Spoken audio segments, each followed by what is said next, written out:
Marijuana concentrates are the scotch of Colorado's $6 billion cannabis industry. Phil Lindeman, Krystal, 93 News. First, tomorrow is the opening day of full-strength beer sales in grocery and convenience stores. Is this the death of liquor stores? Paul Phillips with Antlers Liquor and Wine Cellar in Frisco says he's not worried. Most people are coming in for more than just beer. Phillips believes customer service, selection, and wine knowledge will support his business. We always have a sommelier on staff to help you with wine orders. We have very educated staff that helps with our 600 different SKUs of craft beer. Wine and spirit sales remain limited to liquor stores only.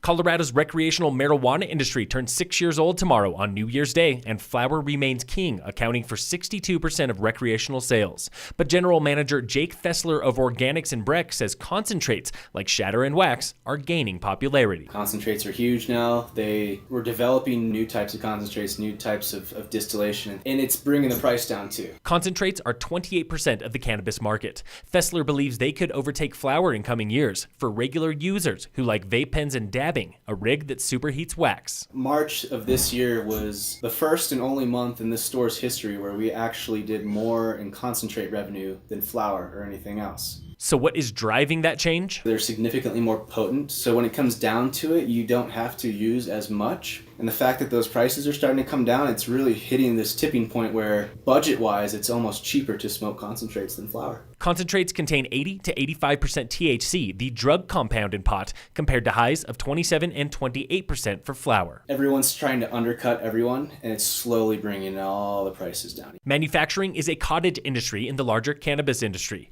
Companies like Northern Standard of Alma and Cushmasters of Boulder turn flower into compounds like live resin, the scotch of marijuana, running $40 to $80 per gram.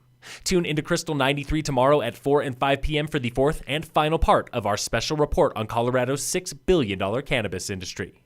It's gonna be chilly for New Year's Eve, with temperatures in the single digits by 7 p.m. Bundle up for fireworks at Breckenridge near Peak 9 Base or at Keystone over Lakeside Village. Both displays begin at 9 p.m. There is no night skiing at Keystone tonight due to cold temps. At Copper, visit Center Village by 6 p.m. for a torchlight parade down the mountain and stay until 10 for fireworks. All fireworks shows tonight are free to watch. Catch live music at the Baker's Brewery in Silverthorne, 10 Mile Music Hall and Moose Jaw in Frisco, the Goat in Keystone, Lake Dillon Tavern in Dillon, and the Usual in Breck, Mother Loaded Tavern, the Brown, and more.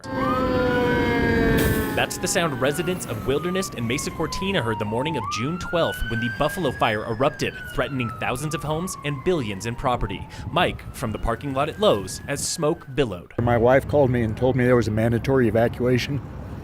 So I started throwing things in the car. The Buffalo Fire burned 91 acres and cost $2.5 million in just 2 days, a fraction of the $1.1 billion spent fighting fires across the drought-stricken West. The tug of war between drought and an 8th straight year of population growth worries local water sheriff Troy Wineland. The basin is over-appropriated. There are more water rights on paper than there is physical water available. In November, we voted to manage growth with Measure 1A, providing $88 million in tax revenue to 5 programs, including wildfire and mental health, 2 hot topics for yet another messy sheriff's election. Sheriff Jamie Fitzsimons and hecklers at a candidate forum. Most in public service have a servant's heart, while some have a self-serving motivation. Hollywood! Ooh, Hollywood. For locals, growth looks like sky-high rent and childcare costs. Tamara Dranksteveet with the FERC. I am not a fan of taxes. Nobody is, but I know I'm paying more for childcare than I'll have to pay for college right now. For local officials, growth means more tourism dollars. Tax revenue for local towns is up between 8 and 23% over last year. Growth also breeds controversy, like the hotly contested Breckenridge Troll art installation. Rob Wolf with Breck Create. I think, a lot of folks, think it's as simple as just picking it up and moving it across the street. Tragedy struck in July when local Nordic coach Hannah Taylor died scrambling a ridgeline in the Gore Range. Charles Pittman with Summit County Search and Rescue describes the terrain. It's considered a Class 4 scramble up there, so it's probably quite exposed, and the rock in situations like that is very unstable. In September, a trio of locals finished the daunting Mosquito 10-mile traverse in 37 hours, 38 miles and 37,000 vertical feet, almost all above 12,000 feet, with Taylor in mind. Mountaineer Teague Holmes. Thoughts of Hannah Taylor were with us through this whole thing. When someone's lost in the mountains, they leave us a gift of a reminder how to be safe.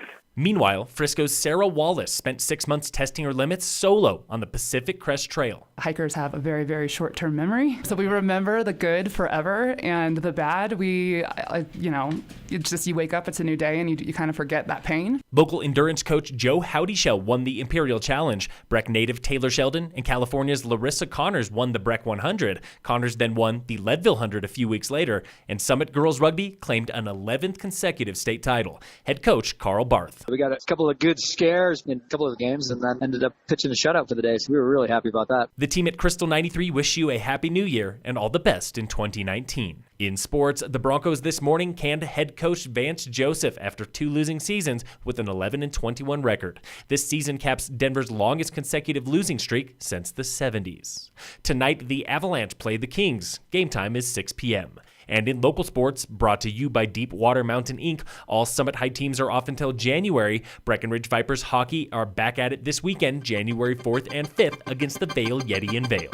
Phil Lindeman, Krystal 93 News.